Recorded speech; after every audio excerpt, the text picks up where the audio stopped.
Hello, everybody, and welcome to the In the Pocket Podcast, episode 13. It's your host, your boy, Kevin Chip Ginyard. I'm here with a special, legendary episode. I thank y'all for coming through and rocking with me. It's been going for a minute, been working on some things, upgraded my life, and I'm back with some premium content. Yo, y'all not gonna believe this. You're not gonna believe who I have on the show. I have a legend. Brooklyn stand up. Tri-State area stand up, Connecticut, New Jersey, East Coast stand up. I got a legend with me, man. Let's get started. Hailing from Brooklyn, the home of Biggie and Jay, the birthplace of Michael Jordan. Now, by the way, from Bensalem, Pennsylvania, I'm honored to sit down with a true drum legend. This man is one of my greatest inspirations on drums. This legend has played and recorded with some of the biggest names in pop, hip hop, and gospel. He has maintained a successful career for the last 3 decades, and he's going to tell us all about it. Man, this dude has shaped my playing. He has shaped a generation of drummers. I've said that for other people, but this is the apex. This is the first dude. He is the godfather of gospel drums and R&B. He has literally changed my life. He has literally opened in my approach to music, the way I carry myself, the way we dress. We wear our hat backwards because of him. We're going to get into all of that stuff because this dude really changed my life. Let's give it to my homie, my bro, the legend himself, Mr. Gerald Geestro Heyward. The legend. What up, G? Good stuff, Chip. What's going on, man? How you doing? I'm good, man. I'm honored that you took time out to be with me, man. Like, this means a lot, G. Like, you are my top, man. Like, Mike Clemens, I put only because I grew up with Mike, you know, who was in my city. Right. Mike was inspired by you. Right. So the chain of command comes down. And I mean, everybody who comes on the podcast has talked about you in some fashion. I mean, from Jonathan Dubose all the way to Little John Roberts to Brian Fraser Moore. You know, every guest has mentioned you in their heroes. I even made this shirt in your honor, man. Like, I have my drum heroes. You can see I got all the deeks, all the revs all on here. Calvin, Aaron, Teddy, Big Mike, Brian, Gerald, Nissan, Little John, Doobie, Gordon, and Rex. This is my life. You know what I mean? And this is my tribute to y'all, man. These are my heroes, and this is a special shirt that I made for you guys and the fans of the In the Pocket podcast. So y'all can hit me up for the shirt to look out, because my boy G is the man. Thank you, man. Yeah, man. So I am grateful. I am honored that you took time to be here, man. You are a busy dude. I made the flyer for the first set of interviews, and it was Black Friday, dog. It was November last year. We were trying to get together. Oh, man. We finally made out. Right. Yeah. Right. We've been trying, but it's good, man. God is good. It's just like, to watch you guys do what you're doing now. I can just honestly say, like, I knew you guys when you were very young.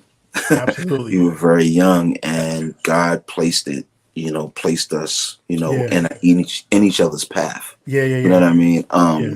And it's so crazy about, the times I was coming to Connecticut and seeing everybody and, figuring out, we all figure out, like, what is our purpose in life, or where do we sit on this historic, I called it like a historic thing, like,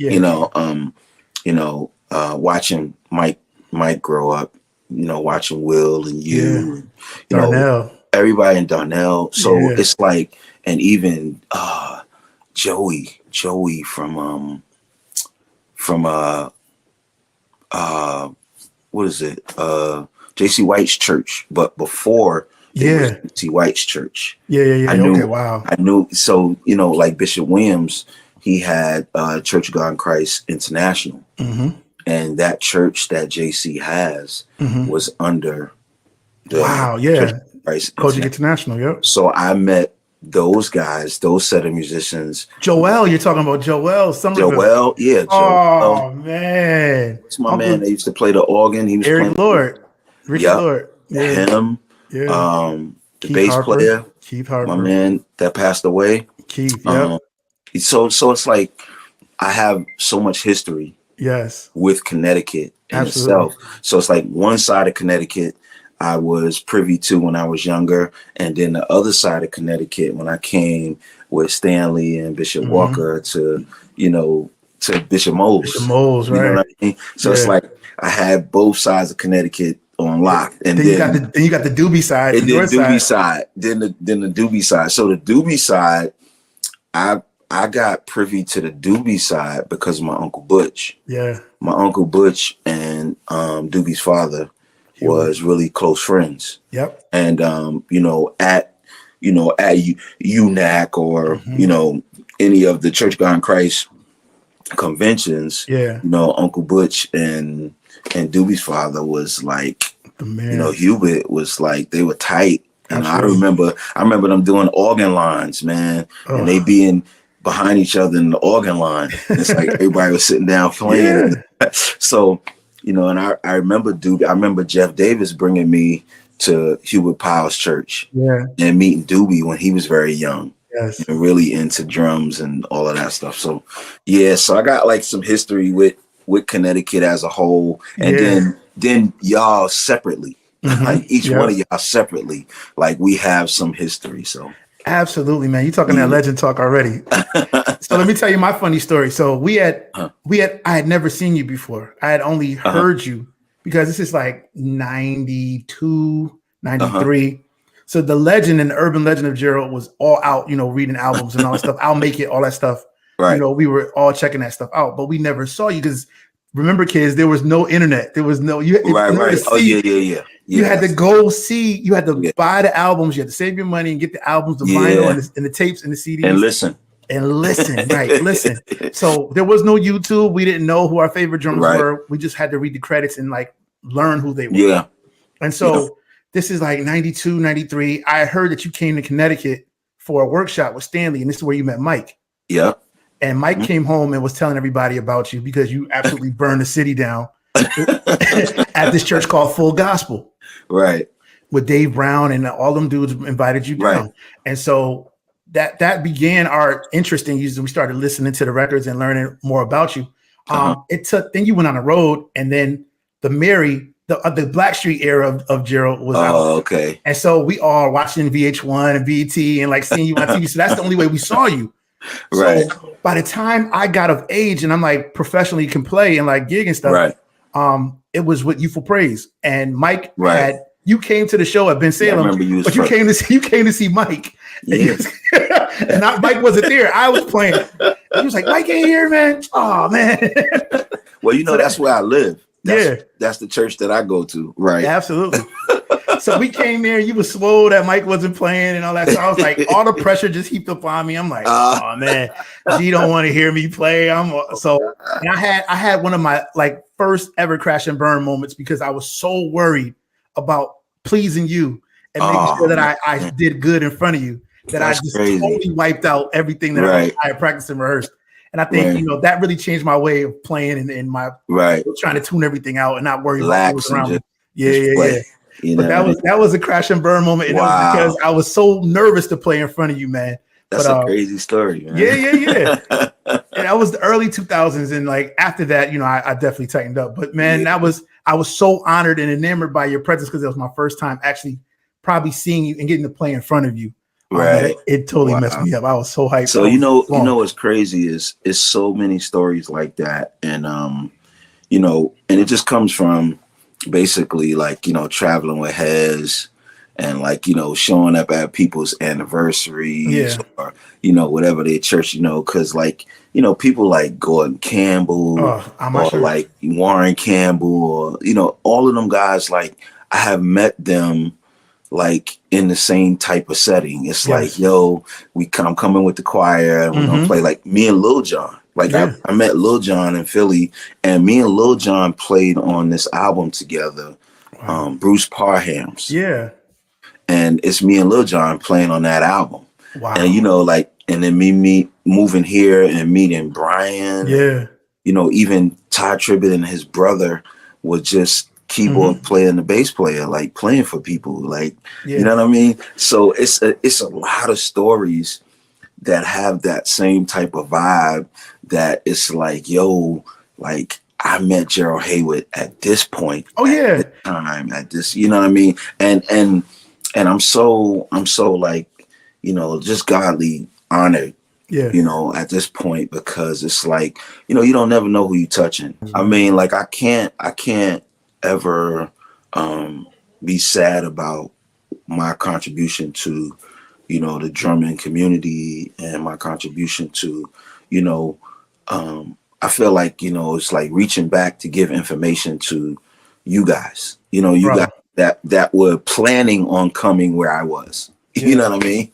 Yeah. So, yeah, but that is the whole purpose of this podcast, bro. Yeah. In the pocket means to find your niche and find your groove. When you lock into the pocket, you lock into the beat, as you have taught us for all these years. And we're just helping people find their niche in life and in their career. It's not just music, it's acting, it's sports, whatever it is, find your groove and lock into it. And that's what my show is about. Oh, and I have the legend with me, man. Gerald Geestro Heyward. Hey man, where did Geestro come from? So I used to go to this barbershop in Brooklyn that Biggie Smalls went to, and Undius, and a whole bunch of like street pharmacist type dudes, you know, that made the transition from that to music. Right. And I used to sit around the barbershop, and I had a nickname Geeda, so Geeda, and then I had Geestro. And my barber Charlie, his name is Guess. He gave me that name, and that's what it was. So, but it's like, so the crazy thing is, the year before Biggie passed and the year he passed, I spoke to him twice. I spoke to him each year at the Soul Train Awards, and you know, he would say, "Yo, Geeta, what's up?" You know what I mean? And he would call me that. And the first year was the year when he ran into Tupac, when he was leaving. Yeah, so the Shrine Auditorium, they have like in the back, it's like one way in, one way out. Yeah. Not unless the actual garage door is open, right? So I talked to Biggie. I don't know, I said something to him, and he was like, "Yeah, man, it's good to see you, whatever." And then he walked out. And when he walked out, then that's when Tupac pulled up in the car with Suge and everybody. Right? So that was that year. So then the next year, I seen Biggie, and he was like, I was like, "Yo, man, you all right? Like, you don't seem like yourself." He was like, "Oh man, you know, I gotta fly to London tomorrow. You know, I don't like flying." So Biggie wasn't really big on flying. Like, he hated flying.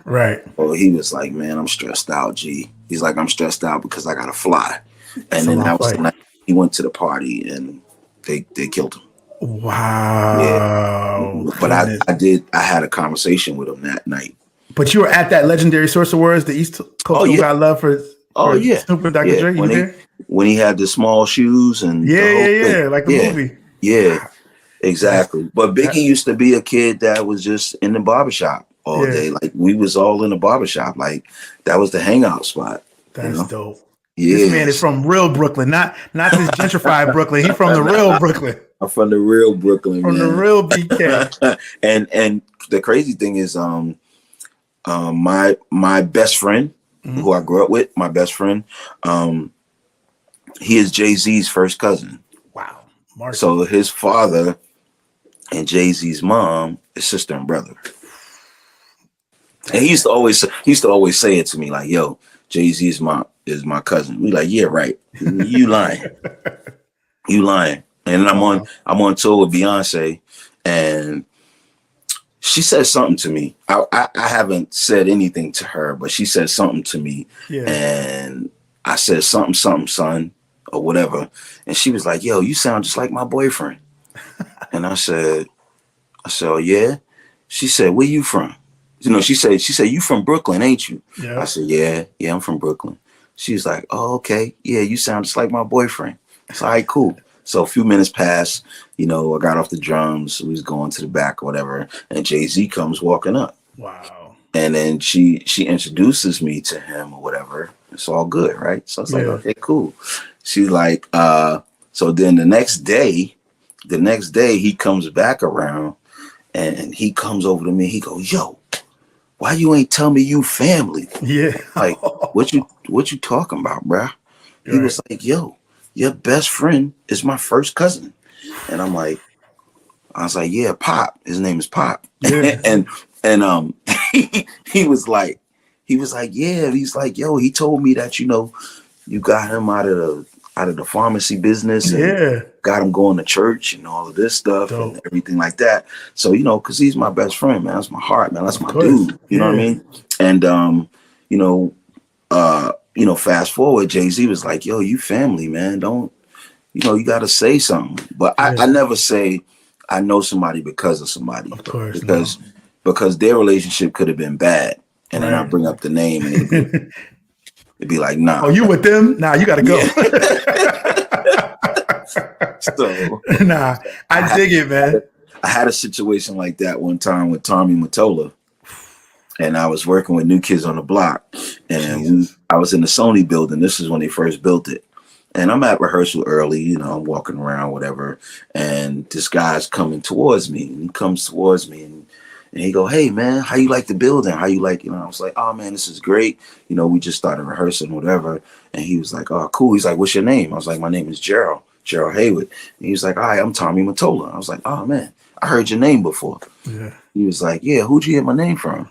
And I told him the person that I heard his name from.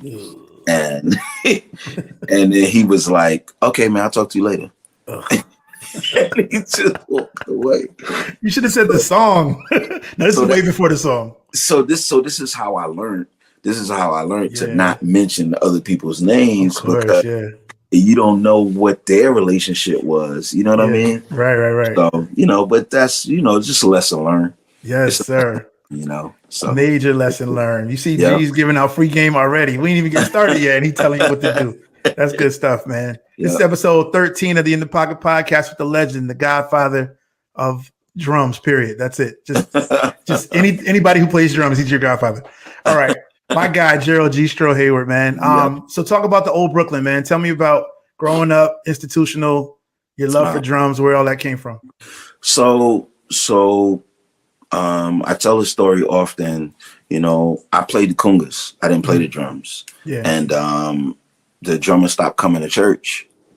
And I got on the drums one Sunday and everybody's like, yo, you should play the drums. Wow. And then that's where my love for the drums came.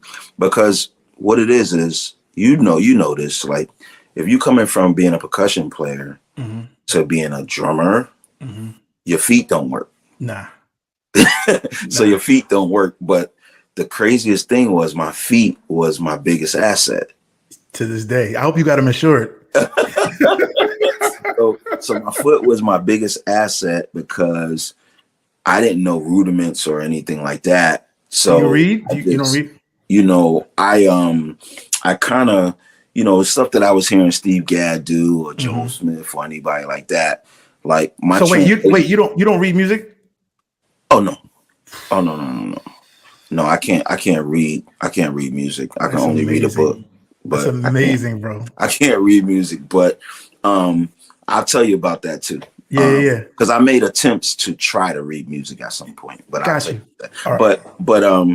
But yeah, so normally, a person that comes from playing congas to drums, their feet don't work. Right. And like I said, the foot was my biggest asset because I didn't know, I didn't really know what I was supposed to be doing on top. Yeah. But anything that I heard, my translation of it was the bass drum. Okay. The bass drum made the translation of anything that, like, if I heard Gadd playing something and he'd be like, oh, this is Radamacue or whatever. Yeah. And it's like, I don't hear that. I hear flutters on the bass drum and I hear singles on the top. Yeah. And that was my version of what he was playing. Yeah. And when I met him and I played it for him, he was like, you ain't get that from me. Like, you ain't get that from me. But at the same time, that became Gerald Heyward. That became, you know what I mean? That became who God placed me on the earth to be. Yeah. Or, the talent that I had was that. It was like, I translate everything to the bass drum. Yeah. You know what I mean? The the toms was add-ons. Okay. Yeah. The bass drum was doing all the work, right? And the toms was add-ons. Got you. So triplets or whatever I was doing triplets and stuff just with the bass drum. Mm-hmm. And so it's like if I'm playing triplets on the bass drum and then hitting singles on the floor tom, it's gonna sound like I'm doing a whole bunch of beats. Yeah. So that became my aggressive, New York style of drumming, of, you know what I mean? This is what my presentation is. This is how I hear it. Yeah. And this is what I think it is. Right. One thing I want to say to you, we have gone from the era of hearing to seeing. And the reason why I say that is because, when we were younger and we were studying music and studying drummers and different things like that, we would put on a record, and we'll sit there and we try to figure it out. Man, is he hitting a 10-inch tom? Is he does he have an 8-inch tom? What's going on? You know what I mean? And we keep putting the record back and putting it back, and putting it back. And then the tapes came and we would rewind the tapes. Then the CDs came and then we would play the song over and over and over. And then we move ahead, we get to Betamax, the VHS, we get to all of that. That's seeing. So go from visual. So we go on to seeing, and we get to this day and age. I mean, you get Betamax, you get VHS, you get Laserdisc, you get DVDs, all that, right? Right. Then you get MySpace. Yeah, internet comes. Then you go from MySpace to YouTube to whatever, and that's seeing. Yeah. And the kids nowadays, they have a one up because all they do is go, yo, I hear Steve Gadd playing such and such, but let me just punch that in. Yeah. And it's like, oh yeah, look, he hitting a 10-inch tom, he hitting a 4 tom, he hitting, okay, yeah, I got it. You know what I mean? Totally different. So that was the description of, from hearing to seeing. And it's so technical now, but I feel like they lose the musicality. And I don't want to sound like the old dude in the barbershop or the old head. Oh yeah. But like they lose the heart of the playing because it's all visual and not cognitive from their mind, where they have to tie in what they hear and then play their interpretation of it. Like my first time hearing you, I went to the church to try to do what you did by putting my little Walkman in my ears and trying to mimic what you did. You know what I mean? Right. Going. I mean, my mom had the key to the church, and I would go to church after high school, me and my boys, and we would leave and go practice. That was what we did. And we would put music on and try to emulate what we heard. Yeah. And I think you can't replace that, So just to add on to what you're saying, the ear wasn't being trained anymore. Right. And the eyes was being trained. Yeah. So it's like, your hearing is not, you're not practicing hearing. Yeah. You're just practicing seeing. Yeah. And when you go that route, it changes all study habits. It changes everything that you try to do. Yeah. And like there's no special people no more. Now I'm gonna say it to you like this. So like, where we from, at our church and our community and where we were from, we were great at what we were doing. Our parents loved it. Our church loved it. Yeah. The community loved it. And we were special in our space. Right. Right. But now that the internet is here, like you see the little kids and you see them play and stuff on the internet, and that's cool. But then when you see them at NAMM, it's no wow factor because you got it all out by watching on the internet. Yeah, sure. So it's no wow factor no more. Right. Whereas no mystery. Like when we used to go to each other's churches for their anniversaries and stuff, and it's like, oh man, you hear that fool on them drums? Yeah. Like, you see what I'm saying? And it's like you discover somebody, like you discover the people like that. Yeah. And now it's like, yo, it's just on the internet and you can see it all day. Yeah. You know what I mean? That's what I was saying about you, like the urban legend of you, until you can hear a tape, a CD, but then when you actually see the person, I remember that feeling. I'm 43. I remember that feeling of seeing you. I remember that feeling of seeing Thomas Pridgeton the first time, like, oh my God, like, what is this? You know what I mean? Just hearing different Aaron. I remember Aaron when he was Gideon being Aaron, like, you know what I'm saying? Before any deals and the hype, you know what I mean? Like he was just, I remember going on the road and just seeing him, like, so I remember, and the kids don't understand that. And it's something for our generation to hold and remember, but we also can pass out the information that we acquired from that and hopefully help somebody. It's one thing that Thomas said to me like a couple of years ago. And I love Thomas, man. He's just like great. He's always been a great kid. Absolutely. But he was a special kid. So, you know, some people didn't know how to appreciate his specialness. Yeah. Like they didn't know, you know what I mean? Because it's like, you know, get this little kid out of here. Yeah. You know what I mean? But, you know, Thomas had endorsements when he was 12 years old and stuff like that. Yeah.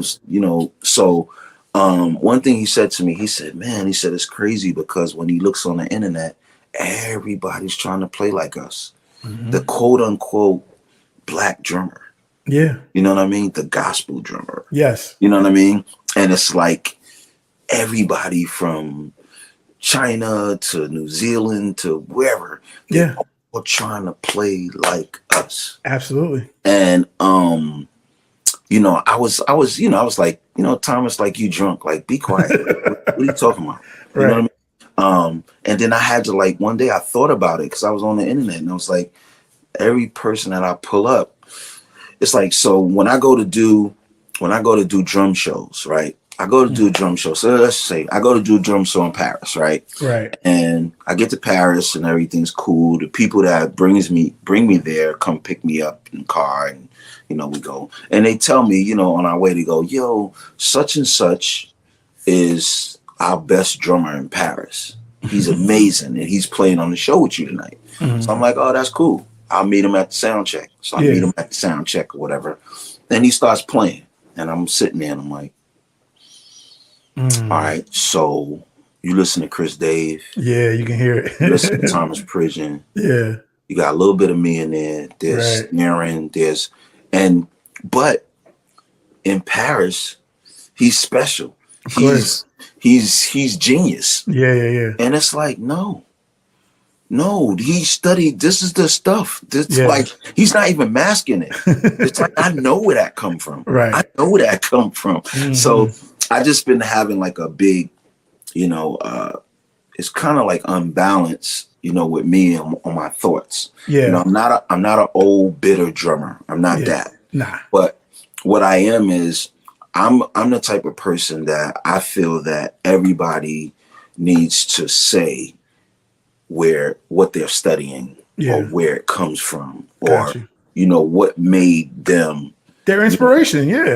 What goes with what you're hearing, you know what I mean? And you know, when I got a chance to meet Steve Gadd, it was like, yo, hands down, bro, I studied you for half of my, you know, child life and then all of my adult life. Like I just studied you. And it was just listening. It was just listening. It never was like, I want to sit down and try to play that. It never was that. It was just, I just had it listening. My ear gates was open to it. And that was it. Exposing you. But I think the thing about Steve Gadd as a church drummer, I think a lot of us listened to him because the way he played was so musical and it was something that we could take from him and apply it to our music, even on Sunday morning.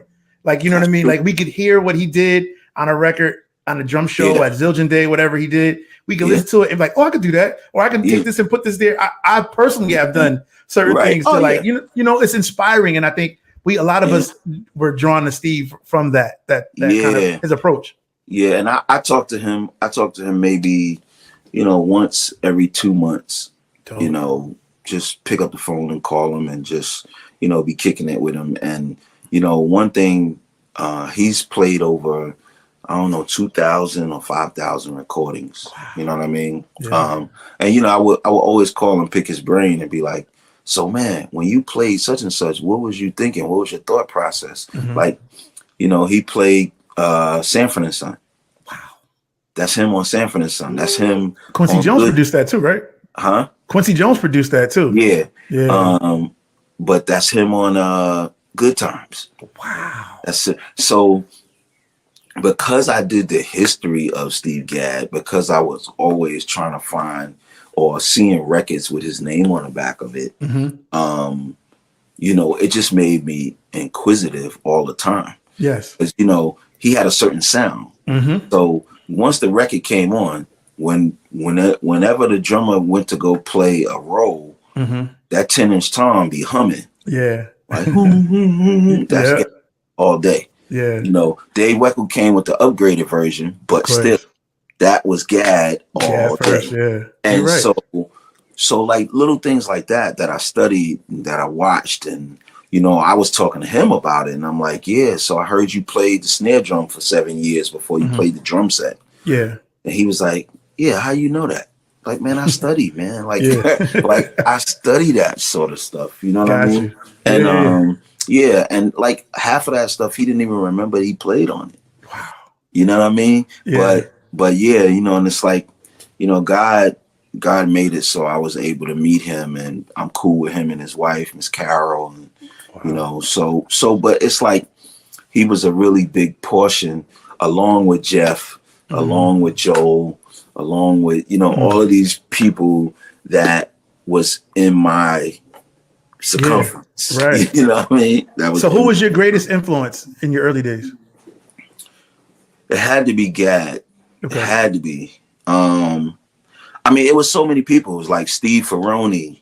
It was like, because I was just listening to everything that I can get my hands on, you know, Billy Cobham and Dennis, and like, so all of these guys, like I said, I never wanted to sit down and kind of mimic their chops, but I guess I was just taking in an approach. Yeah.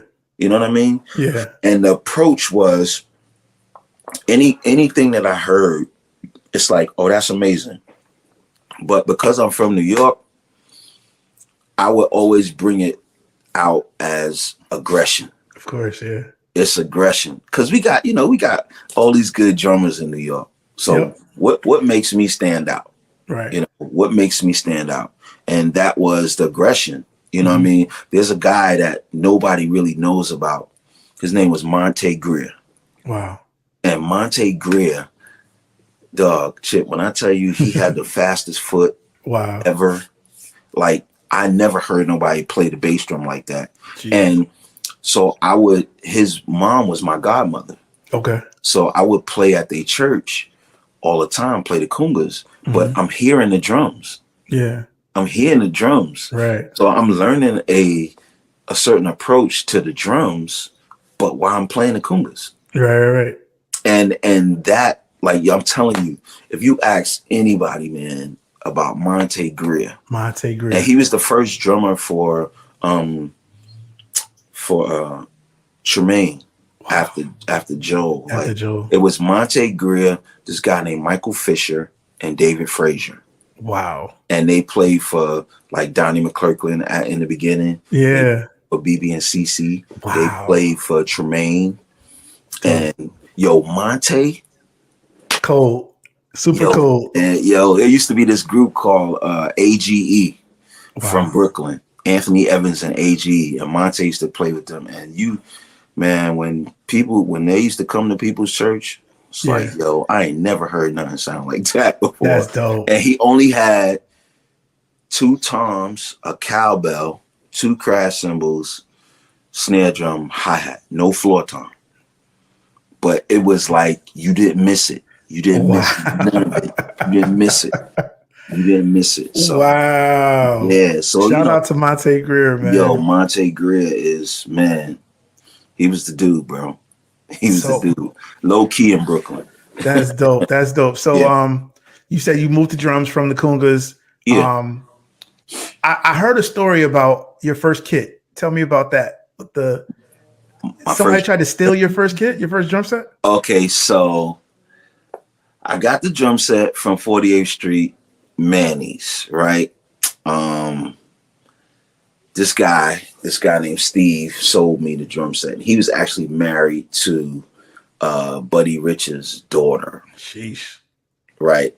So, all right. So, I got the drum set. My grandmother had 2 jobs to get me the drum set. It was a Tama kit. The color was royal pewter. It's actually the I'll Make It kit. It's the one I used on I'll Make It. And how many pieces? It was 6, 10, 12, 14, 16, 22 inch bass drum and a snare drum. 14 inch snare drum and the hardware for $1,125. Never forget the price. That's so dope. So we brought the kit, everything, took it home. The same night my church choir was going to DC. Oh, wow. And I took the drums out the boxes and everything. Now I'm living in Bed-Stuy. So I took the drums out the boxes, put the boxes outside, and then we went to go meet the bus to go to DC. And no cases. No cases. So that's why I was dead wrong. So my grandma was like, yo, why you bring them drums out without no cases? But okay. Took the drums anyway. Got them. They under the bus. They, we good. I take them there. I set them up. It's going crazy. So everybody loving them, whatever. Come back home. Front door is open. Oh my God. So I'm like, yo, why is the front door open? The front door was open because they was in the house looking for the drums. Oh man. Because they seen all the boxes outside. Yeah. Yo. So that was my story and that drum set, I still have it. Jamal has it at his house, but get out of here. Yeah, I still have, and that was the I'll Make It kit. That was what I used on I'll Make It on All Over Praise You. It been to a couple of UNACs when they used to call it UNAC. Yeah, and so that kit, a lot of history, and I still have it. And I actually I seen a used one, the same kit used, and it had I ain't gonna lie, it had about 13 pieces to it. Wow, I found a picture. Is this it? Yep, that's it, Roy. That's dope. That's the one I had. Them times wasn't that big though. Nah. My stuff was all right. Nah, that looks like it's missing some pieces, but yeah, that's the color and the vibe. Yep, but that was it, man. Tama, and I the reason why I brought that kit was because my first concert I ever went to was Billy Joel. Okay, dope. So I used to listen to Liberty DeVito. Yes, and he had kit like that, and so did Stuart Copeland. Yeah. So Tama was, Tama was it. Yeah, and of course. It's crazy because when I moved out to Pennsylvania, the Tama warehouse is right here. Tama and Ibanez is right here around the corner from my church, actually. Totally. So, but that was one of my favorites. But people like Bobby Walker, Bobby Walker from Brooklyn, he had a Tama kit. Yeah. Tama was the thing. It was a joint. I had a Tama in my church. I had the same kit you had. I had it in silver, it was a Imperial Star or something like that. Yeah. Yep. With the gray wood. Those ones, the best sounding ones with that gray wood in the inside. So I brought another kit, just like it was a 13 piece. It was at Guitar Center, and I paid $250 for it. And I had it. And it's the same kit, but it's in gold. That's crazy. All gold. And it's amazing. It sounds really good. So they got hydraulic heads on it or something. But. Oh wow! Right. So you did all these sessions and all these things coming up, but when did you realize I have a gift? I honestly never realized it because I put it to you like this: the way that I started playing R&B music was a weird transformation, basically. But before R&B, right? Before R&B, you were special. Well, before R&B, just the fact that my church and my uncle and everybody was telling me that I really should play the drums. Yeah. That was my main goal after that. Okay. You know what I mean? But, they was also saying, I should learn how to read music. Man, I had a teacher up at Drummers Collective. Okay. I hired someone at Drummers Collective, and I was like, so I need you to teach me how to read music. So he's one of the top dudes up there. So it's like, all right, we sit down. I paid $30. Back then that was a lot of money. for an hour session. And he goes, all right, we're going to play a beat. And then, the fourth bar, you play a fill and then go around and then I'm going to play a fill. Right. So it's like, all right, cool. So we playing. He come out the gate on me. Like, yo, that's crazy. Like, I'm like, but that boom, that boom, right. That boom, I'm that the whole time, right? So I heard him play the same thing twice. Once he played the same thing twice, then I started playing what I know. Yeah. And he was like, wait, stop. He's like, yo, play that slow. And I was like, all right. So I played it slow. I showed him what I was doing. He's like, all right, good. We playing again. So he's like, go. And I just go. I go. And then he's like, oh man, this is amazing. Cool. Session's over. Come back the next week. We doing the same thing. Yeah. Again. And I'm like, bro, when are you going to teach me how to read music? Yeah. He said, oh, I don't know how to read music. I'm like, what you mean? That's why I'm come here. You got my $60, man. He's like, I can't read music. I just know how to play. Like you. He's like, yo, just slow some of the stuff down so I can get it. I'm like, what? You were teaching him. Learning all of my stuff. Like, yo, I'm out, son. So Chip, to answer your question, every time I try to make an attempt to learn how to read music and better myself, drum wise, and try to put me in spaces where I would be reading or whatever, it just never worked out. Like when I moved down here, right? I moved down here like in like 95, 94 or something like that. And I found this little mom and pop music shop, right? And it's this old man in the back teaching how to read music, drum music. Yeah. So I go in there and I go, yo, can I get some lessons? Blah, blah, blah. He's like, yeah, $30, blah, blah, blah. I was like, he didn't see your face on the Remo box. Go check it out. So go in there. I do the one lesson. It's cool. We on the pads. We doing it. I'm like, okay, I'm feeling like I'm making some progress, right? Yeah. I come back the next week. I walk in the store and it's like all these people in the store. Yeah. And I walk in and I'm like, Dad, what's going on? So somebody come over to me and go, is this you on this book? Cover blown. I go, yes. And then the old man come out the back and was like, oh, I got a star. So I never ever went back. Yeah. I never ever went back. Because it's like, I don't want y'all to see that. It wasn't for that, right? I'm like stripping myself. Yeah. To kind of better myself. Make yourself vulnerable to better yourself. Yeah, but they wouldn't let me. They wouldn't let me do it, man. At what age did people start asking you to play? Well, so I'm a late bloomer. Okay.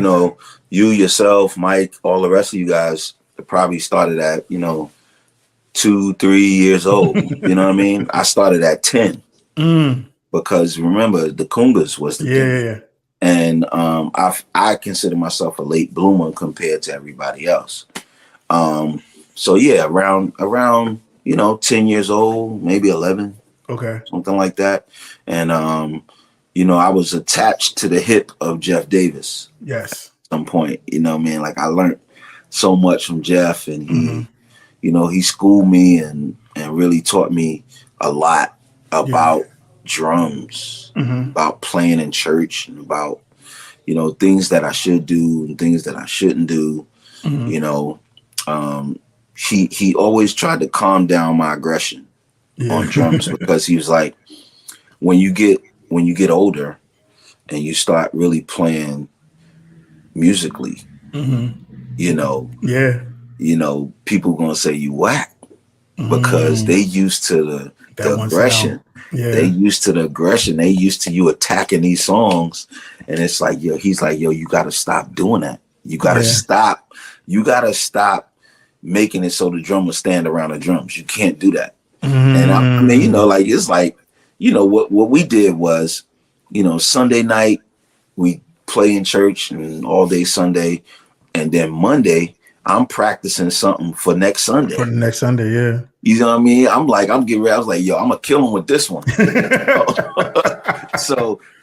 But Jeff always told me, he was like, yo, you gotta calm it down, because when you get to a space where you just want to play the song and not really be as boisterous as you are, you know, it's gonna change everybody's perspective of you. Yeah. You know what I mean? It's gonna kind of put you in a space where it's like, oh, that nigga whack. He ain't saying nothing no more.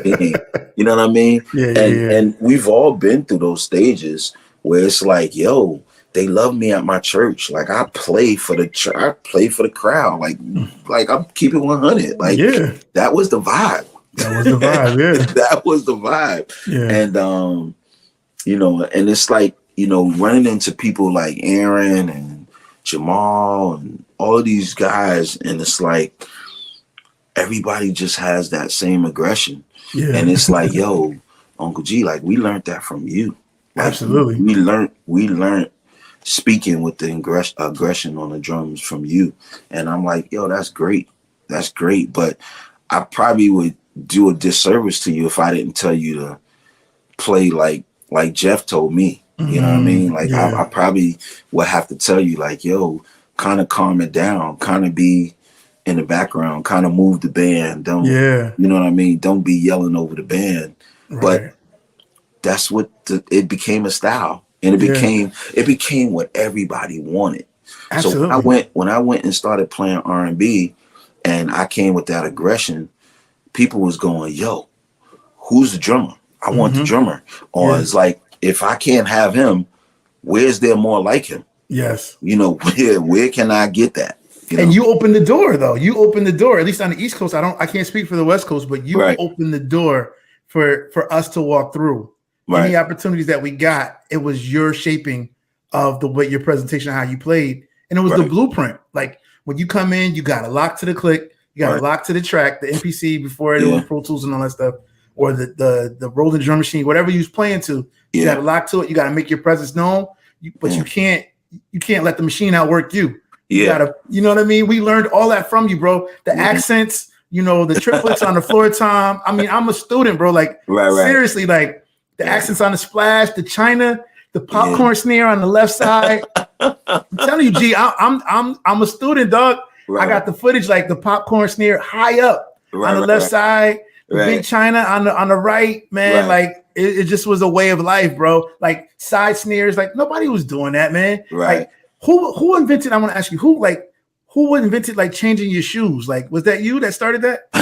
Like, cats used to have changed it, put a sneaker on. So, like I'm saying, I was around Monte Greer. Okay. Monte used to bring a sneaker. Okay. You know, he have his church shoes on, but he would take the sneaker off to play the bass drum. He would put the sneaker on to play the bass drum. Wow. So that was a thing that I seen him do. And then I started carrying my sneaker around and doing that. And it was like, oh, this is just real comfortable. It's real comfortable and it looks fly. It looked like, oh, snap, yo, look at that. Like, yo, you know what I mean? So, you know, swagger just became like, I don't even know how to really put it, but it's like you had to have a swagger with things, you know what I mean? I believe that is like 10% of why people call you. Because the 90% is drums, right? You're amazing at what you do, but I feel like that 10% is what you bring to the stage, dog. Like, we carry book bags because of you. We carry our piccolos in like, you don't understand. First of all, piccolos in general, right? Like, I can speak for the East Coast. I can't speak for nowhere else. But I can speak. I grew up in Bridgeport, Connecticut. I was an hour and 20 minutes away from you in Brooklyn. Like, everything you did came down 95, bro. And it hit home. I mean, like, seriously, like, we all wanted to be like you. And it's just like, it's a surreal moment for me to finally tell you all this. But like, like, you had a side snare. Me and Darnell went to guitar Sam Ash and bought the 10-inch side snare. You had to make $100 then, right? Yeah. We went and had the 10 firecracker. We had the firecracker natural wood. He would have it 2 weeks and I would have it 2 weeks. You know what I mean? We would You had the Zildjian Big Gong China. We ain't got that. Like everything. I remember Chris Brown, Chris Asa Brown from Bridgeport that played for JC White. Yeah. He used to change his sneaker because we all saw you do that. So what did he do? When I saw him do that, I went and got my little tennis shoe and put it in my stick bag so that I could put it on with my suit and just change. Like I'm telling you, it's the evolution. It's all watching you, man. You are a real on your flyer. I put innovator because when I promote this, I'm letting everybody know you changed the game, bro. And it's an honor for me to have you with me today, man. Because you are my guy for real, man. Like you literally changed my life, yo. And that's love. Appreciate that. It's funny because like I said, I just didn't know how many people I was touching, or how was I getting my message across? Yeah. You know what I mean? It's funny because, like, for instance, like when I played for Mary J. Blige, like their big thing was, yo, can you play Real Love? And it's like, oh, that's nothing. Like, that's nothing, because they had drummers coming in with double pedals trying to play Real Love back then. And it's like, bro, I could play this song one pedal. Like, this is nothing. This is nothing, right? So I got the gig because of that reason. But, like I was playing with Guy. When my first gig was with Guy, but I seen Jeff do it first. So Jeff did it first. Teddy Riley had Jeff playing double pedal, snare drum in the air, and then the regular snare drum. Yeah. But so Groove Me, the pattern was doom doom do do doom, doom doom do do doom doom tonight doom doom doom, right? So it's like, nigga, I could play that with one pedal. Right. But Teddy was like, nah, it's a different sound. Okay. It's a different sound. He needs the separation. Yeah. I mean, it's like, yo, I could play that with one pedal. Like, that's nothing. He wants you to play how he programmed it. Yeah, but how he programmed it, exactly. And having an extra closed hi-hat. Like, we didn't know what those things was for. And Teddy kind of put us on those things. And then, none of us knew how to play with microphones, bro. No. Cause I was beating the hell out the drums. We had one gear, and that was fifth. Yeah. It's like, yo, I'm coming through. Like, you gonna know I'm back here. Like, but I had a situation where, I'm playing with kicks and snares in the MP. So I had to be heard through the kicks and snares. Yes. So I never adjusted my volume because I've always played hard, aggressive, and it matched the drum machine, or you were able to hear me through the drum machine. Yeah, well, and that's where all those freaking accents came from. And cut over the drum machine. You changed the world, man. Yeah. We got my boy Gerald Geestro Heyward here on the In the Pocket podcast. This is episode 13 with the legend, man. I know. Don't kill me. Gerald has some amazing stories and it was getting good, but don't worry. We'll be back next week, May 31st at 8 p.m. Eastern, live on Facebook and YouTube for part 2 of episode 13 with the legend Gerald Geestro Heyward. Please take a minute to like, share, and repost. Let everybody know that the In the Pocket podcast is dope and that we're putting out premium content. Thank you for your support, and I'll see you again next week, May 31st at 8 p.m. Eastern, part 2 of episode 13 with the legend Gerald Geestro Heyward. I'll see you there. Stay in the pocket.